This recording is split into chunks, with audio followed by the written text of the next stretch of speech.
Good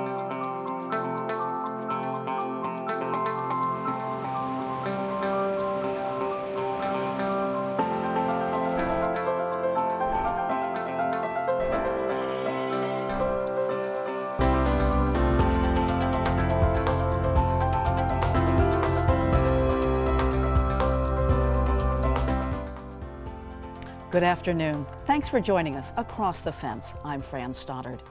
When we think of those who helped put an end to slavery in America, names like Lincoln, Grant, and Douglas may come to mind. Today, we focus on a Vermonter whose name should be remembered among the leaders for freedom and the emancipation of slaves. Thaddeus Stevens was born and raised in Vermont. He came from humble means, but never forgot where he came from as he rose to the highest levels of American politics. For more, we join Vermont historian Howard Coffin as he takes us through the early years in the life of Thaddeus Stevens. One of the things I like about American history is the variety of places where our famous people were born. It says a lot about the American dream. A Harriet Tubman in a slave cabin, Abraham Lincoln in a dirt floor cabin, a Roosevelt in a grand mansion, and Thaddeus Stevens here on a little Vermont farm in a small cabin where this cellar hole is today in Danville. Certainly the cellar hole is a lot bigger than the foundation of the place where Stevens was born. He was born to a poor family on the 4th of April, 1792. His father, Joshua Stevens, his mother, Sarah Morrill Stevens, didn't have much. The father was a farmer and a part-time cobbler, but he also was a drunk. And soon after his 4 sons were born, he disappeared, and Sarah was left to raise these 4 lads. Sarah soon knew that the boys were smart, particularly the oldest one, Thaddeus, and she knew that she was going to have to get him an education because he could go somewhere.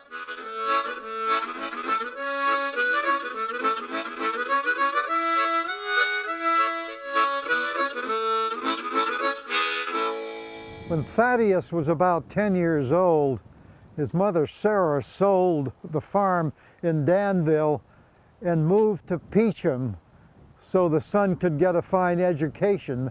This is the house she bought, a mile from the village, and they lived here for several years. Sarah Stevens was known in this area as something of a saint. She went out to make house calls, to help people who were sick and injured. She was something of a visiting nurse, and people loved her, and young Thaddeus often went on those calls with her. He learned that people needed help. This would show in his later years when Thaddeus Stevens won the nationwide nickname of the Great Commoner. Thaddeus Stevens walked this road every day to the Caledonia Grammar School, better known as Peacham Academy. It was said of him when he was young that he had an overwhelming desire to learn.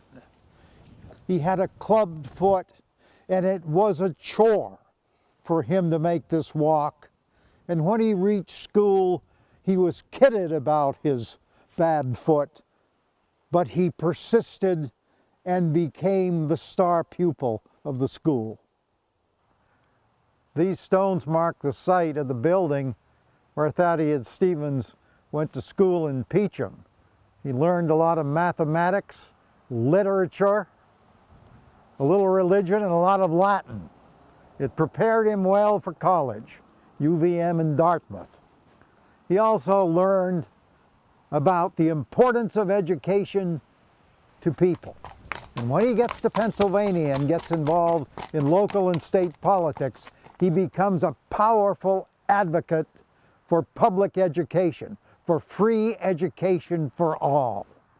And Pennsylvania moves ahead of much of the country in the area of education for all. Thaddeus Stevens made a lot of money as a lawyer in Pennsylvania, and of course he became chair of the House Ways and Means Committee during the Civil War, funding the Civil War and fighting always for rights for black Americans. But his mind always remained very much back in Vermont, and he bought a house for his mother, this large white house on a hillside overlooking the village of Peacham. Thaddeus Stevens often came home to visit her here.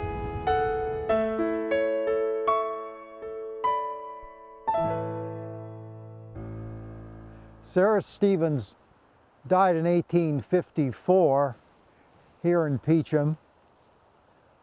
Her son came home for the funeral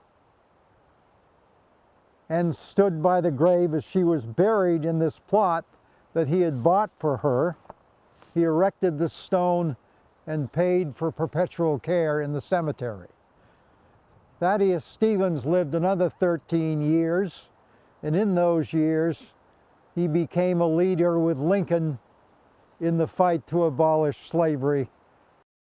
When he died in Lancaster, Pennsylvania, he had this carved on his stone: "I repose in this quiet and secluded spot, not from any natural preference for solitude, but finding other cemeteries limited as to race by charter rules, I have chosen this, that I might illustrate in my death the principles which I advocated through a long life: equality of man before his Creator."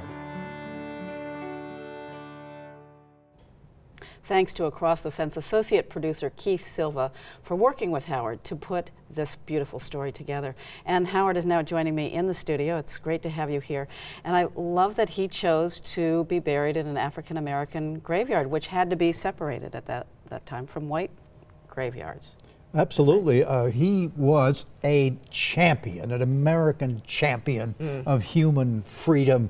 And by the time he left Vermont, I think that was all within him. Right. Well, before he leaves Vermont, let's go back to that for just a second, because he makes one other notable stop before his fame and fortune, and that is at Dartmouth College. Just a little bit about his time there.